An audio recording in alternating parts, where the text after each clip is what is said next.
Hello guys, Alice here. Sorry I've been gone for the last few days. It has rained non-stop.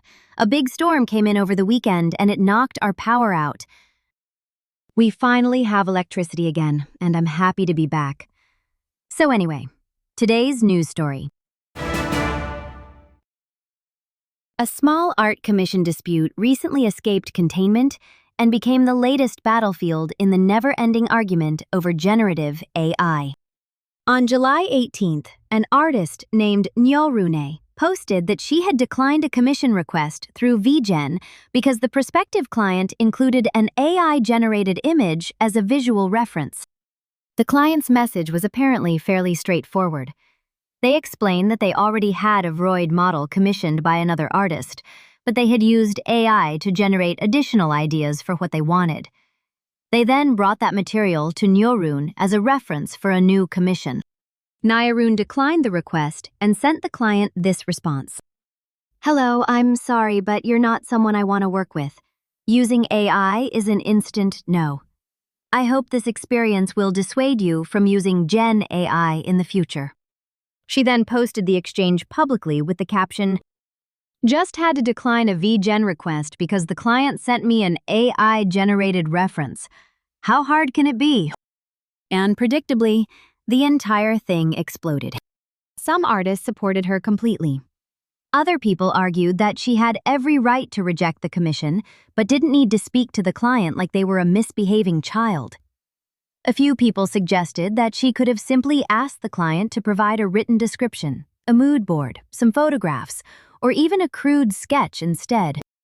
And then, because this is Twitter, the conversation rapidly stopped being about one commission and became a referendum on artificial intelligence, professional conduct, artistic ownership, capitalism, human creativity, and the moral character of everyone involved.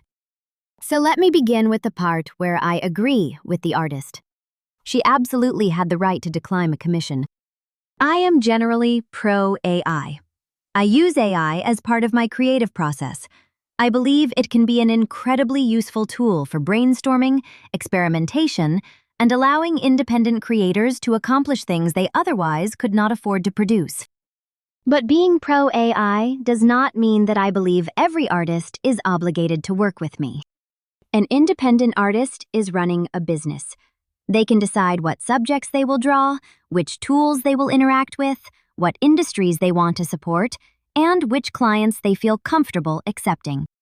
There are legal limits concerning unlawful discrimination, although the exact rules depend heavily on the jurisdiction and the type of business involved. The same basic argument behind the phrase, "bake the cake," can be applied here. People often argue that a business owner should not be forced to create expressive work that conflicts with their religious beliefs, regardless of whether others personally agree with those beliefs. By that same principle, an independent artist should not be forced to accept a commission involving AI if it violates their values or makes them uncomfortable. That does not mean every refusal is legal or beyond criticism, because the facts and local laws still matter. But you cannot defend the right to say, "You should not be forced to bake the cake," and then abandon that principle simply because the person refusing the work happens to be anti-AI. So yes, the artist can refuse. If the artist clearly says no AI references, then don't send them an AI reference and expect them to ignore their own policy. That is the easy part. Where I disagree is with the attitude surrounding the refusal. There was no need to turn a routine business rejection into a moral lecture.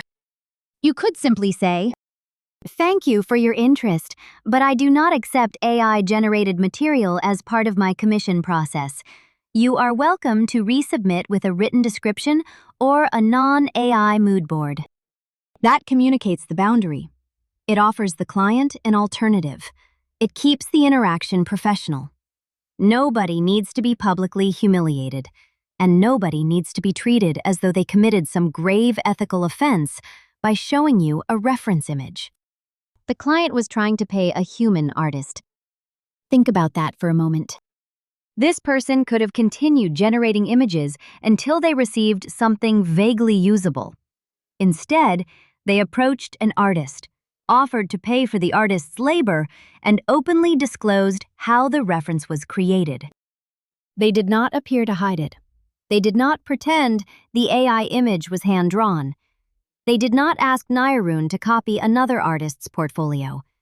They said they used AI to get ideas and wanted a real artist to create the finished work. Isn't that supposedly what many anti-AI artists want? People hiring artists rather than replacing them. You can still decline the job, that is completely fair, but telling someone, "I hope this experience dissuades you from using AI," is not customer service. It is an attempt to discipline the customer. And publicly posting the interaction with, "How hard can it be?" makes you sound like a dick, parading a potential customer around as an example. Girl, fuck off. Having a boundary does not automatically make every expression of that boundary polite, intelligent, or professional. You can be technically within your rights and still act like a dick. Those are not contradictory statements. I also find the broader strategy somewhat self-defeating. People repeatedly tell AI users to support human artists. But when an AI user attempts to commission a human artist, some people react as though the customer contaminated the building merely by bringing an AI reference with them. What lesson is that customer supposed to take away? Probably not. I should work harder to support artists.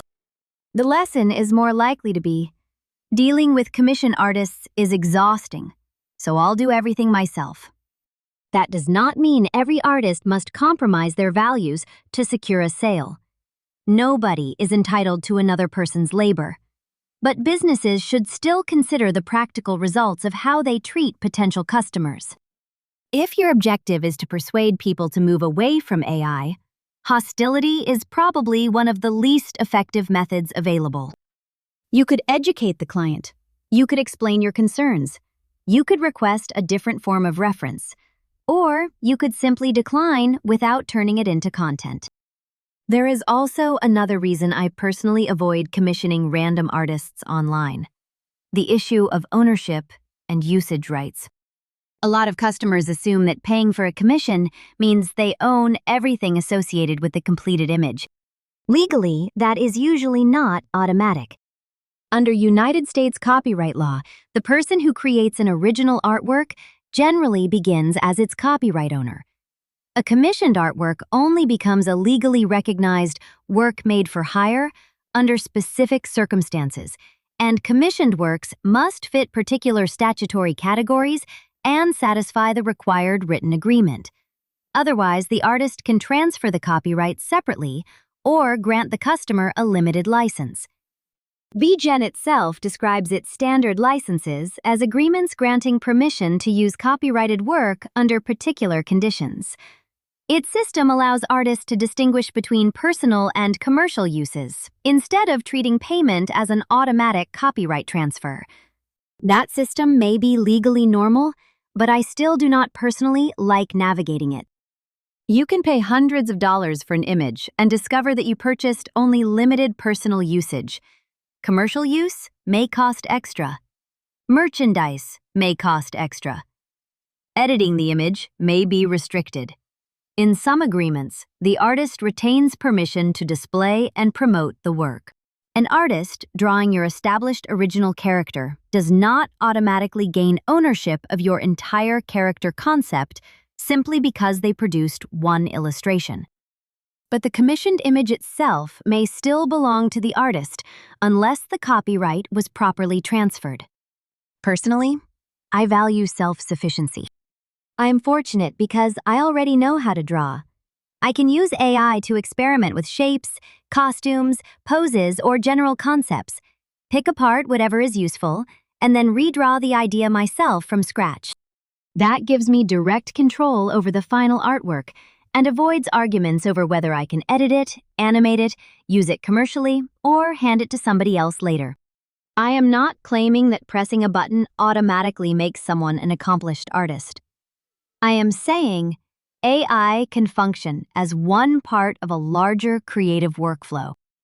For me, it is similar to throwing ideas against a wall. Sometimes the result is terrible. Sometimes it contains one interesting shape or color combination. Sometimes it helps me understand what I do not want. I can then take that information and use my actual drawing skills to produce something original and useful. Nowadays, the people I commission are usually close friends who already understand how I work. I trust them, they trust me, and we can discuss usage rights without treating one another like hostile legal departments. When I hire another artist, I am usually not looking for them to trace an exact reference. I am paying to see their interpretation. I might provide a written description, a few broad inspirations, or a vague idea and ask, what does this character look like through your eyes? That creative interpretation is the value of hiring another person. However, not every artist works comfortably from text alone. Some need a reference sheet. Some request a mood board. Some want precise visual instructions because vague descriptions create revisions, misunderstandings, and unpaid extra labor. That is reasonable too. The solution is communication. An artist can clearly state, I require visual references, but I do not accept AI-generated ones. The client can decide whether they are willing to build a mood board from photographs, clothing catalogs, color palettes, licensed artwork, and their own sketches. And when those requirements are incompatible, both sides can walk away without turning the other person into the villain of the day. That is ultimately my position on this story. Nirun had every right to decline a commission. The client was not entitled to her labor. Her anti-AI policy appears consistent with the values promoted by the platform she was using. Nobody should harass her or demand that she abandon those boundaries. But I also think the rejection was needlessly condescending, and publicly presenting it as a lesson for the client transformed a simple business decision into moral grandstanding. Declining the job was fine. The victory lap was the problem. And for clients, this is a reminder to read the artist's terms before submitting anything. Nobody is obligated to work with everybody. But whether you are pro-AI, anti-AI, or somewhere in the middle, you can establish your boundaries without treating every disagreement like a holy war. Because not every awkward customer interaction needs to become the next great Twitter crusade. And with that, I'm going to enjoy having electricity again before the next storm decides to send me back to the Stone Age. Thank you guys for watching, and I'll see you in the next video.